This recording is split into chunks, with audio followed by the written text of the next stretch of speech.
নমস্কার, বাঙালির পেটপুরা চ্যানেলে আপনাদের সকলকে জানাই স্বাগত। এখন শীতকাল চলছে। এই শীতকালে কিন্তু বাজারে প্রচুর ফুলকপি পাওয়া যায়, আর আমাদের প্রত্যেকের বাড়িতেই কিন্তু এই সময়ে ফুলকপি কম বেশি এনে রান্না করা হয়। আর ফুলকপিগুলো রান্না করার সময় কিন্তু আমরা ফুলকপির ডাঁটাগুলো ফেলে দিয়ে থাকি। আজকে কিন্তু আমি এই ফুলকপির ডাঁটাগুলো ফেলে না দিয়ে এই ফুলকপির ডাঁটা দিয়ে একটা সুন্দর রেসিপি তৈরি করে আপনাদের সঙ্গে শেয়ার করব। আশা করছি রেসিপিটা আপনাদের সকলেরই খুব ভালো লাগবে। তাহলে বন্ধুরা, স্কিপ না করে দেখতে থাকুন আমি ফুলকপির ডাঁটা দিয়ে কীভাবে রেসিপিটা তৈরি করছি। ফুলকপির ডাঁটি দিয়ে রেসিপি তৈরি করার জন্য আমি দুটো ফুলকপির এরকম ডাঁটি নিয়েছি।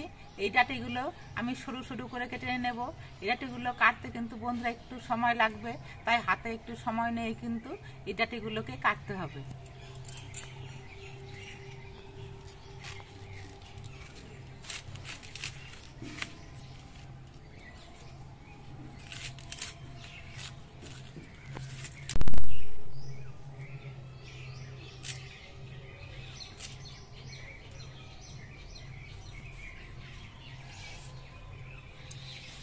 এই ফুলকপির ডাঁটি কিন্তু বিভিন্ন রকমের সবজি দিয়েও রান্না করা যায়, তাতেও খেতে ভালো লাগে। আজকে কিন্তু আমি ফুলকপি ডাঁটির মধ্যে আর কোনো সবজি দেব না, শুধু এই ফুলকপি ডাঁটি রান্না করেই আপনাদের সঙ্গে শেয়ার করব।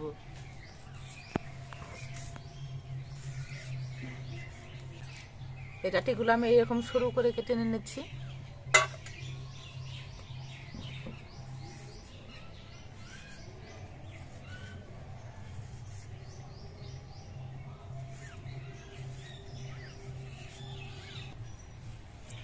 ফুলকপির ডাঁটাগুলো কিন্তু অনেকটাই নরম হয়, এই জন্য কাটতে কোনো অসুবিধা হয় না। আর এই ফুলকপির ডাঁটা দিয়ে আজকে আমি যে রেসিপিটা তৈরি করব বন্ধুরা, সেই রেসিপিটা খেতেও কিন্তু খুব ভালো লাগবে। আপনারা শুধু ধৈর্য ধরে একটুখানি দেখুন আমার ভিডিওটা। দুটো ফুলকপির ডাঁটাই আমি কেটে নিয়েছি। এই দেখুন, দুটো ফুলকপির ডাঁটাতেই কিন্তু অনেকটা হয়েছে, আর এরকম সরু সরু করে কেটে নিয়েছি। আর ডাঁটাগুলো তো নেওয়া হয়েছে, একেবারে গোড়ার দিকের অংশটা রয়ে গেছে, এর ভেতরেও কিন্তু নরম অংশ থাকে, এই জন্য একটু মোটা করে প্রথমে ফেলে নিতে হবে।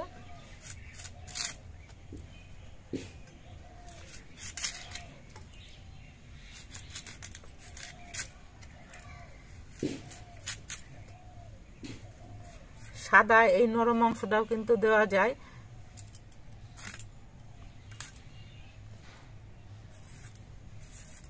এগুলো আমি সরু সরু করে কেটে দিচ্ছি। এখন জিনিসপত্রের যা দাম, কোনো কিছু এনেই কিন্তু ফেলে দিতে ভালো লাগে না, এই জন্য এই ফেলে দেওয়া এই সমস্ত জিনিস দিয়ে সুন্দর সুন্দর রেসিপি কিন্তু তৈরি করে নিলে খেতে বেশ ভালো লাগে। এবার এই ফুলকপির ডাঁটাগুলো বেশ ভালো করে ধুয়ে নেব।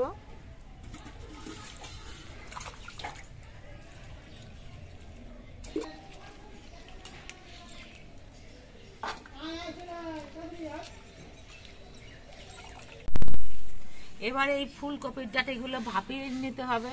তার জন্য উনুনটা ধরিয়ে নিয়ে আমি একটা কড়াই বসিয়ে দিয়েছি। এবার ফুলকপির ডাঁটিগুলো এই কড়াইয়ের মধ্যে দিয়ে দিচ্ছি।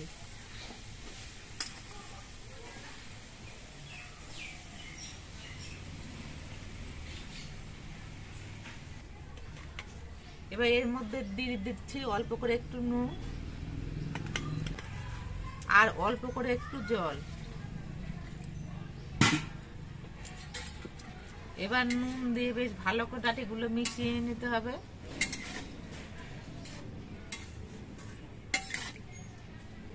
এবার একটা ঢাকনা দিয়ে ঢেকে দিচ্ছি, তাহলে খুব তাড়াতাড়ি ফুলকপির ডাঁটিগুলো সেদ্ধ হয়ে যাবে। ফুলকপির ডাঁটা দিয়ে রেসিপিটা তৈরি করার জন্য আমার অল্প করে একটু সর্ষে বাটা লাগবে। তার জন্য ফুলকপির ডাঁটাগুলো এদিকে উনুনে সেদ্ধ হচ্ছে, আর আমি সর্ষেটা বেটে নিচ্ছি। আমি 2 চামচ পরিমাণ সর্ষে নিয়েছি। সর্ষেটা আমি ধুয়ে পরিষ্কার করে নিয়েছি। এবার সর্ষেটা পাটার মধ্যে নিয়ে নিচ্ছি। আর সর্ষে বাটলে পরে কিন্তু অনেক সময় দেখবেন তেতো লাগে, তার জন্য আমি 4টে লঙ্কা নিচ্ছি আর একটুখানি নুন নিচ্ছি। এই নুন আর লঙ্কা দিয়ে যদি সর্ষেটা বাটা হয় তাহলে কিন্তু সর্ষে বাটা কখনো তেতো হয় না।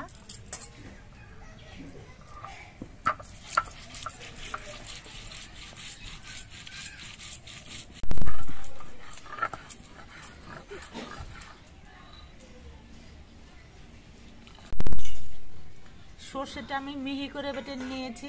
এবার সর্ষে বাটাটা আমি একটা বাটির মধ্যে তুলে রাখছি।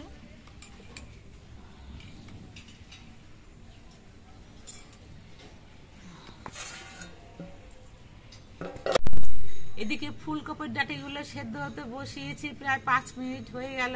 এবার ঢাকনাটা খুলে নিচ্ছি আর ডাঁটিগুলো আর একবার নেড়ে চেড়ে দিচ্ছি।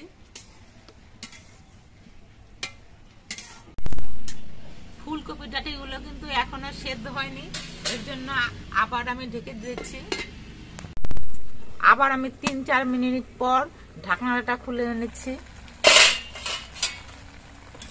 এখন কিন্তু ফুলকপির ডাঁটিগুলো অনেকটাই সেদ্ধ হয়ে গেছে।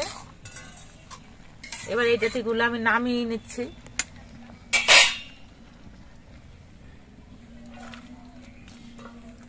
ফুলকপির ডাঁটাগুলো সেদ্ধ করে নেওয়ার পর এখনো কিন্তু কিছুটা পরিমাণ জল রয়েছে। এবার এই জলটা আমি কাত করে ফেলে দিচ্ছি।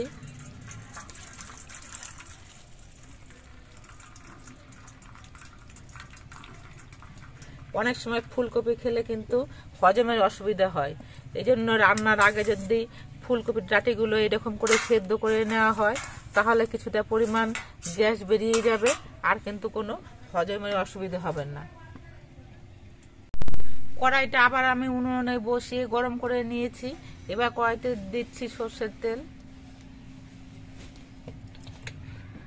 সর্ষের তেলটা গরম হয়ে যাওয়ার পর এর মধ্যে আমি অল্প করে সর্ষে ফোড়ন দিচ্ছি আর দিচ্ছি 2 চেরা কাঁচা লঙ্কা। সর্ষে আর কাঁচা লঙ্কাটা ভাজা হয়ে যাওয়ার পর এর মধ্যে আমি সেদ্ধ করে নেওয়া ফুলকপির ডাঁটিগুলো দিয়ে দিচ্ছি।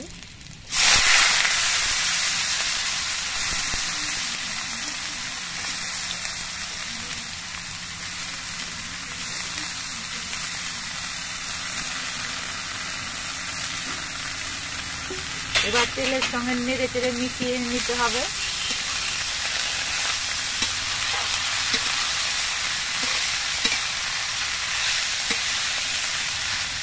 ফুলকপির ডাঁটিগুলো সেদ্ধ হওয়ার সময় আমি অল্প করে নুন দিয়েছি, সর্ষে বাটার সময়ও অল্প করে নুন দিয়েছি, সেটা খেয়াল রেখে নিয়েই কিন্তু আর একটুখানি নুন আমি দিয়েছি। কারণ ফুলকপির ডাঁটিগুলো সেদ্ধ হওয়ার পর কিন্তু বেশ খানিকটা জল আমি ফেলে দিয়েছি, তাতে নুনের পরিমাণটা কিন্তু কিছুটা হলেও কমে যাবে। এবার নুন দিয়ে নেড়ে চেড়ে মিশিয়ে নিতে হবে।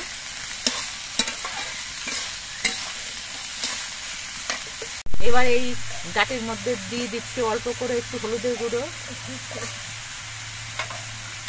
আর কয়েকটা চেরা কাঁচা লঙ্কা। এবার বেশ কিছুক্ষণ কপির ডাঁটাগুলো রান্না করে নিতে হবে।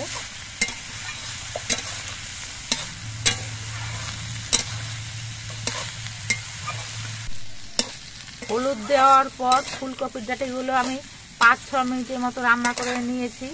ডাঁটিগুলো কিন্তু অনেকটা ভাজা ভাজা হয়ে গেছে, কিন্তু ডাঁটিগুলো কিন্তু এখনো সম্পূর্ণ সেদ্ধ হয়নি, এর জন্য একটুখানি আবার জল দিচ্ছি।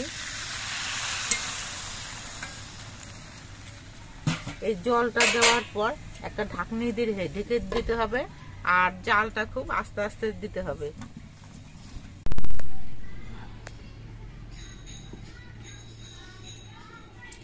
চার 5 মিনিট পর আবার আমি ঢাকনাটা খুলে নিচ্ছি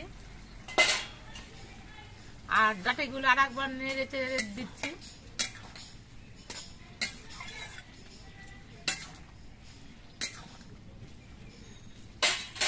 এখনো কিন্তু ডাঁটিগুলো রান্না করা হয়নি সম্পূর্ণ, আরো একটুখানি রান্না করতে হবে।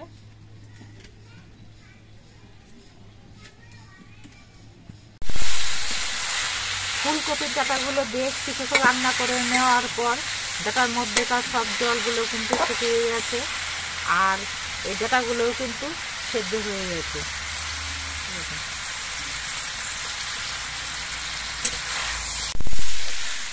ফুলকপির ডাঁটাগুলো আমার প্রায় রান্না হয়ে গেছে। এবার এর মধ্যে আমি সর্ষে বাটা দিচ্ছি।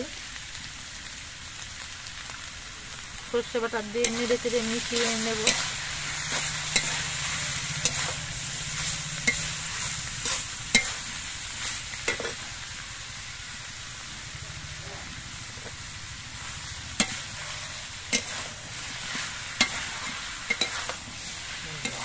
আর চিনি দিয়ে নেড়ে চেড়ে মিশিয়েও নিয়েছি বেশ ভালো করে।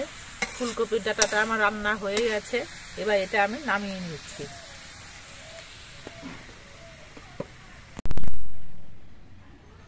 আপনারা দেখতে পেলেন আমি ফুলকপির ডাঁটা দিয়ে কিভাবে রেসিপিটা তৈরি করলাম। এই রেসিপিটা দিয়ে আর গরম গরম ভাত দিয়ে খেতে কিন্তু বন্ধুরা ভীষণ ভালো লাগে। আপনাদের বাড়িতেও ফুলকপি আনলে পরে আপনারা ফুলকপির ডাঁটা ফেলে না দিয়ে এরকমভাবে একটা সুন্দর রেসিপি তৈরি করে নেবেন। আশা করছি আপনাদের সকলেরই খেতে ভালো লাগবে। আর আমাদের ভিডিওটা আপনাদের কেমন লাগলো, যদি ভালো লাগে তাহলে ভিডিওটিতে একটি লাইক দেবেন। নতুন বন্ধু হলে চ্যানেলটিকে সাবস্ক্রাইব করে দেবেন। সকলে সুস্থ থাকবেন, ভালো থাকবেন। দেখা হবে পরবর্তী আরেকটি ভিডিওতে।